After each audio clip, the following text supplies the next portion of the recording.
Hello, everyone, and welcome to another episode. I guess we're not asking a stems to start. We're just talking, Yeah. right? Um, it's been a while. We've missed you guys. Um, but yeah, we had stuff going on. So Life comes at you fast. It's summertime, so that's a summer. fun. But today we just wanted to hop right into a topic that is, it's affecting our lives personally. And we figured was affecting yours as well. So we wanted to talk a little bit about this new hybrid work environment. Some folks have gone back physically to the workplace.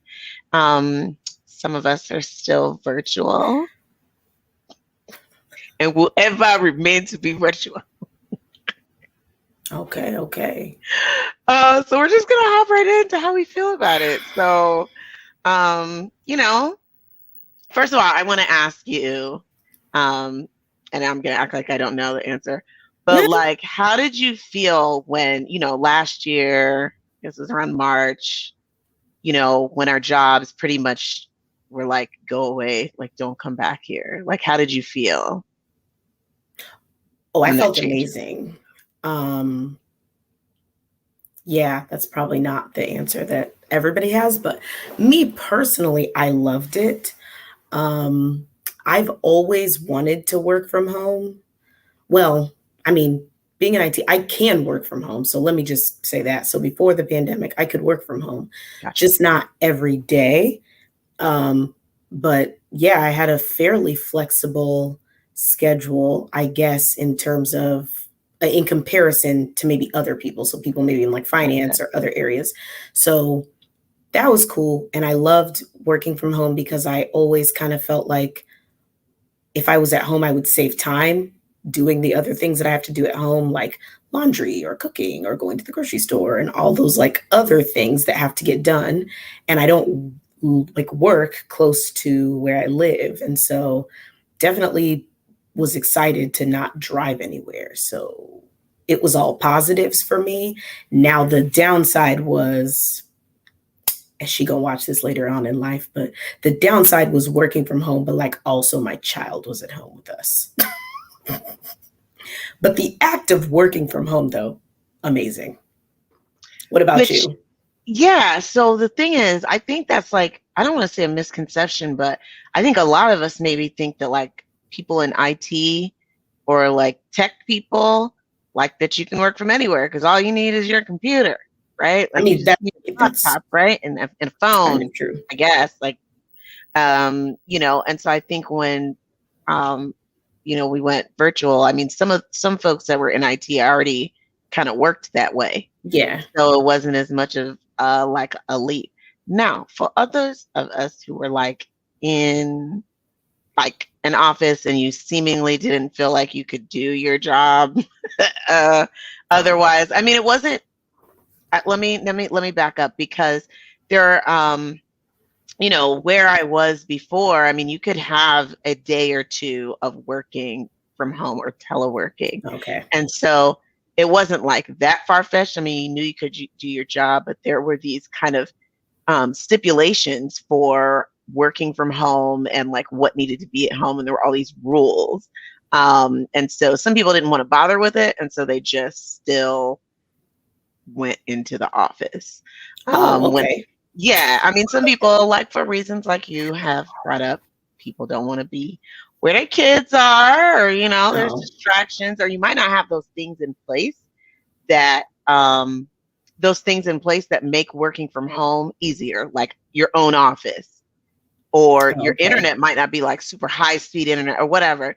And so people choose to go to the office. But for me also, when it was like work from home indefinitely, I was like, this is perfect. And now that it's been over a year, I am almost to the point where I don't know how I would function going back. Well, let me tell you from this side of the fence, it's rough a little bit. I know that there are some people that they were like, oh my gosh, I'm like dying to get back. I miss like seeing people and all of that. And it's like, that's not what I necessarily go to work for, which I get it. That might be the part of me that's like more, I don't know, nerdy or techie, where I want to just do my work. I want to just like sit at my desk and like do my work diligently. The social aspect of things, it's like I kind of separate that out for me. So like if I'm going to be social, that's a different Ami that you're going to see. Like social Ami is different from like work Ami. And so I don't tend to like combine the two of them. And so, but there are people who they combine the both of them, like they're the same person. So like their social part and their work part, same thing. So they, thrive on that social part of coming to work. And so I think for those people, the pandemic was very, hard for them to adjust to, oh, I just sit in my house and work, I'm not getting that like FaceTime with people. And so I definitely see where those people could be coming from. And I think that it's interesting that now companies are starting to do like more of a hybrid model to where it's like, if you want to come in, come in. If your job allows you to work from home, work from home. If you want to do a combination of the two, do that. And so that's kind of where I've landed in terms of what my plan is going forward, is that when I have important meetings, and obviously that's, relative to whoever you might ask, but when I have more meetings that are like strategic and planning and maybe some leadership type of things, then yeah, I would want to come in into work and do those. But if it's just a day where it's like a regular, standing meeting, I can do that from my home. Well, my home office, because I have a home office. Well, that's a really good point. I think that like what we're seeing now is different types of companies figuring out, who functioned better, working from home and who was more productive. And then, on the flip side, who was not. So I'm glad that you brought up, having some of those, kind of personality differences where some people actually function better going into an office. They need that face-to-face time. They need to have that camaraderie. Like they actually need that to feel like they're doing their job in the best way possible. And some roles actually require that.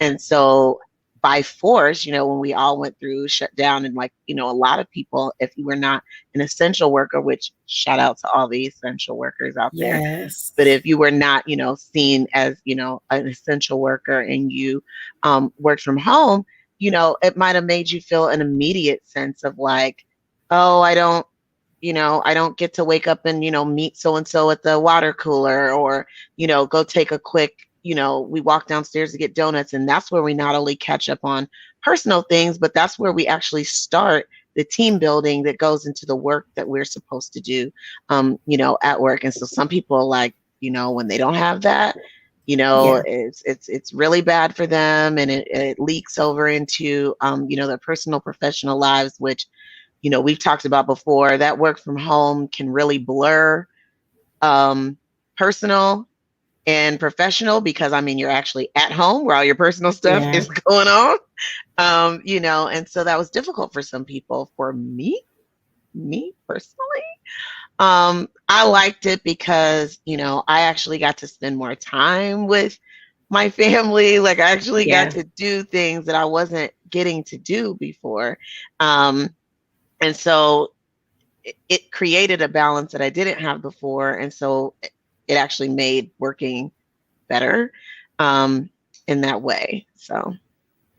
Yeah, I definitely agree. Having the kind of job, I guess, maybe that I have is that I go to work and you're there. It's cool, but then your workday might continue on past, might continue on. Like you. Correct. And so what I was finding before the pandemic is that, you go to work, you're there, and then you come back home, you want to do family stuff, but then maybe there's an issue. And so then maybe you have to fix the issue. And so instead of hanging out with your family, now you're working on that. But it's like you were already there all day. So that's already the day that you did not hang out with your family. And then now, you're back at home and maybe you did dinner, you did whatever, but then now you're like back to work. And so I was finding before that it was making me really almost sad a little bit that I was, getting pulled away from my family more than I would have liked.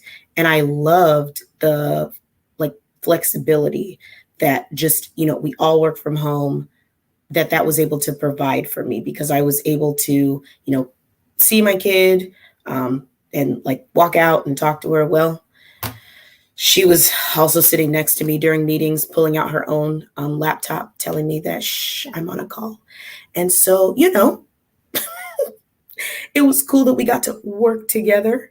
But yeah, it made my life a lot easier than coming into the office, because the other thing about going into work is that, what's a good example? So I've had a day where there's team meetings, lots of team meetings. Those are my least productive days of the week, because when they're in person, because those are days where now you're socializing, right? So you go to the meeting, everybody's talking, it's great. But now I haven't actually done work, like my actual work. And so what that turns into is that, so now when I go home, I actually now have to do my work. That does not work out for me. And that makes it so that now I'm not hanging out with my family when I'm at home, but it's like, I just want to go to work and then do my work. And then when I come home, be with my family. And I don't mind to do some work, in the evening. I think that's expected, but I don't need it to be like it's an everyday occurrence. Yeah, and I think that's where, the some people really want to go back to the complete 100% in person, because they do want their home time to be for home and their work time to be for work, and it's blurred the lines a lot. I will say that I transitioned to a different role during the pandemic, and previously, I would say that I'm really well adjusted. Like, I can pretty much, I'm a really get in where you fit in type person. So I can generally just figure out, where I'm supposed to be, how I'm supposed to fit in with folks.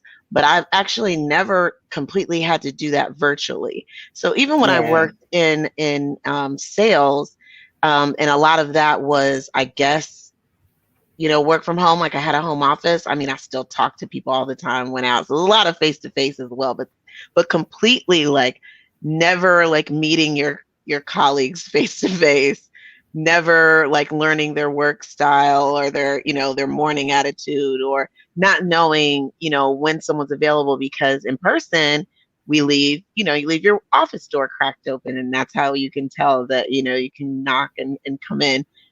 Just not being able to pick up on those vibes and maybe starting a new role completely virtually, I felt like, left some gaps. Now, I will say that, everybody wasn't equipped to even hire folks in a pandemic. Like, Yeah. they didn't, they knew like, okay, we need people, but like, I guess we're not flying people out to interview them. I guess we're not, and so I understand from both sides. Like, people also didn't know how to hire people virtually if you were not already kind of in a virtual, that type of role. And so there were times that I did feel like, okay, I don't know if like the training or onboarding is going the way it's supposed to go, but it's like there was no precedent, there was no standard. So it was just like, I mean, look this up. It's on the SharePoint, or, because folks didn't know, how it was even going to be for someone to come in and not have the regular trainings that you normally go to, sit down and talk to folks,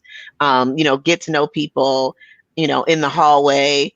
I wasn't getting that. It was like, if you messaged them on Microsoft Teams, then that's how you were going to get to know them. So I say all that to say there is a downside to the virtual environment if you're in a new environment and you don't have the opportunity to learn body language, learn people's, what makes them quirky, or, their leadership style. You're just getting that from Zoom.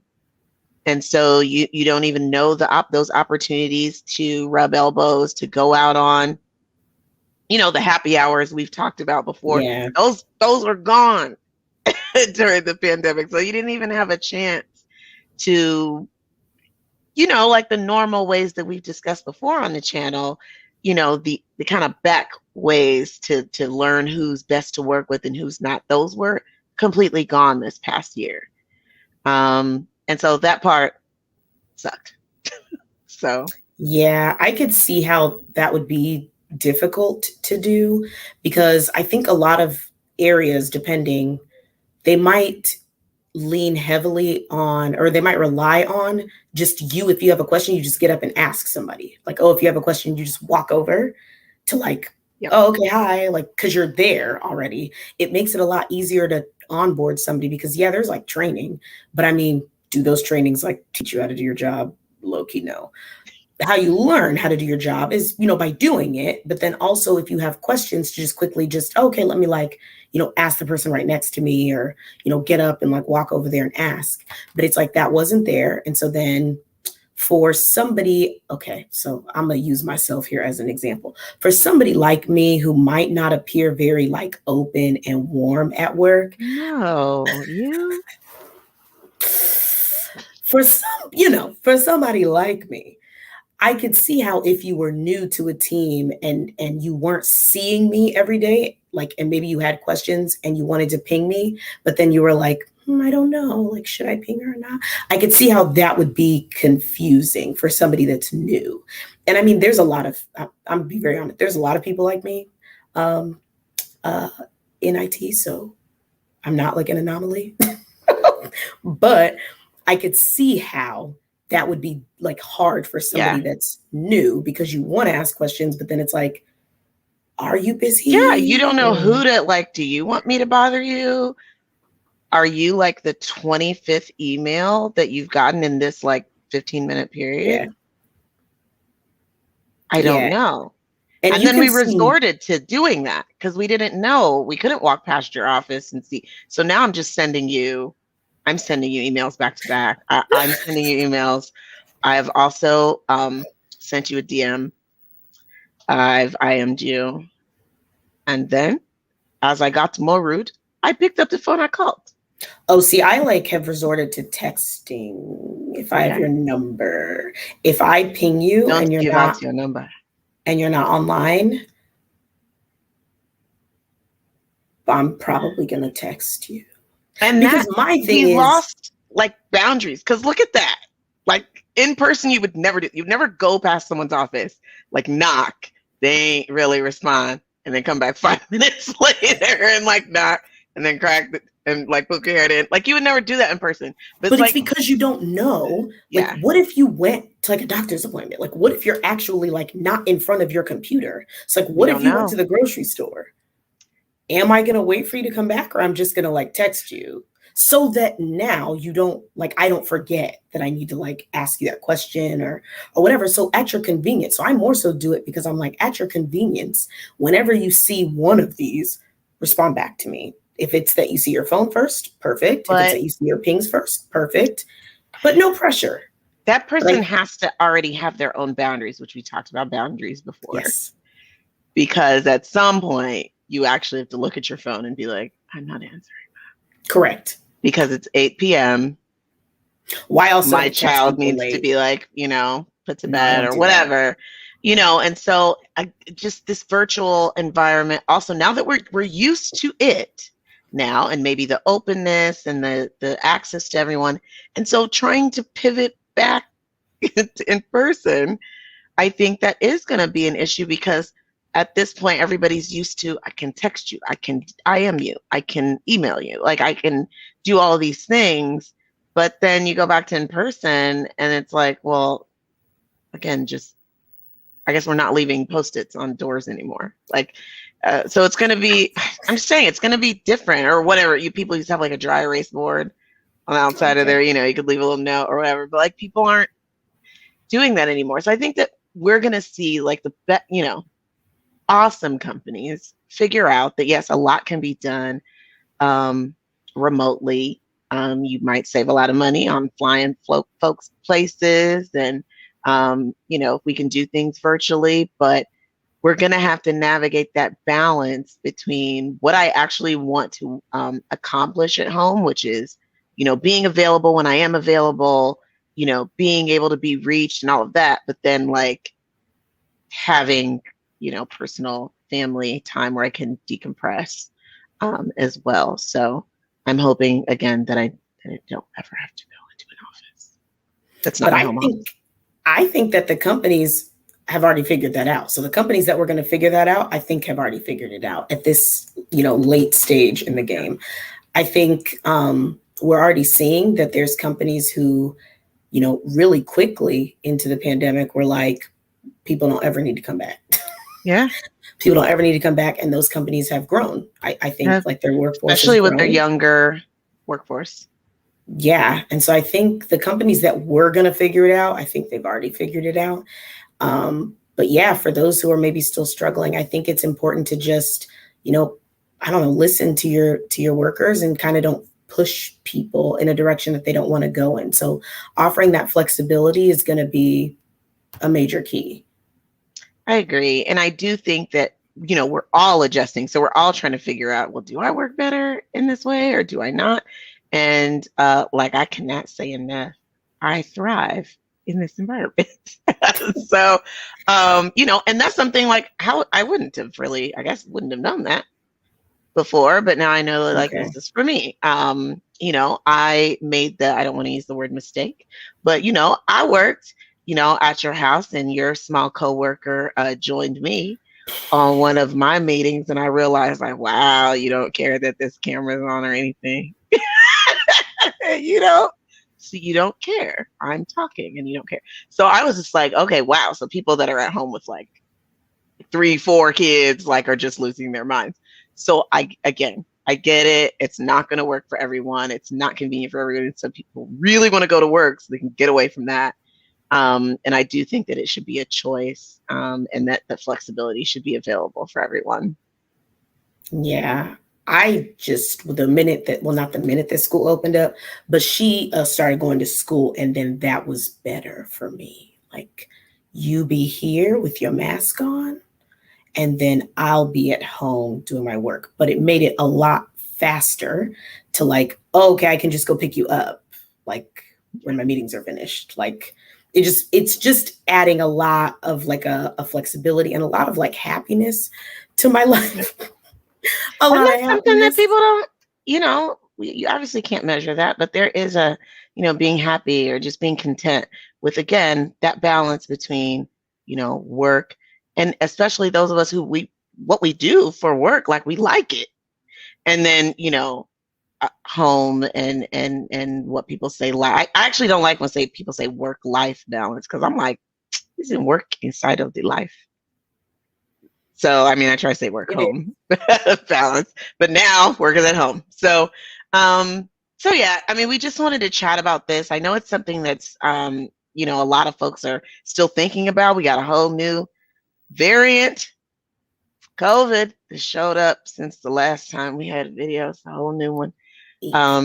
So we don't know, like we literally don't know what it's going to look like in a couple months. And that's how we've been going for the past year and a half, like just playing it by ear. So we'll see how, the new variant, plays out. And if you are watching this and you are not vaccinated, why now? Why now? Try to hurry up. Try to come and join us. Okay. Yeah. So yeah, we will see how things play out and hopefully, we do see a turn, as far as new cases, of the new variant and we can finally get some freedom to end here 2021 going into 2022. But until then, we will be back with more videos and more interviews with your favorite Black women in STEM. And if you have any tips for navigating this hybrid work environment, leave your comments down below. Don't forget to hit like, and don't forget to subscribe so you won't miss any future videos. Yes. And if you know somebody that would be a great candidate for us to, talk to and interview, go on ahead and leave their social media information below and we will reach out to them. So thanks, guys. Awesome. See you guys in the next video. See ya.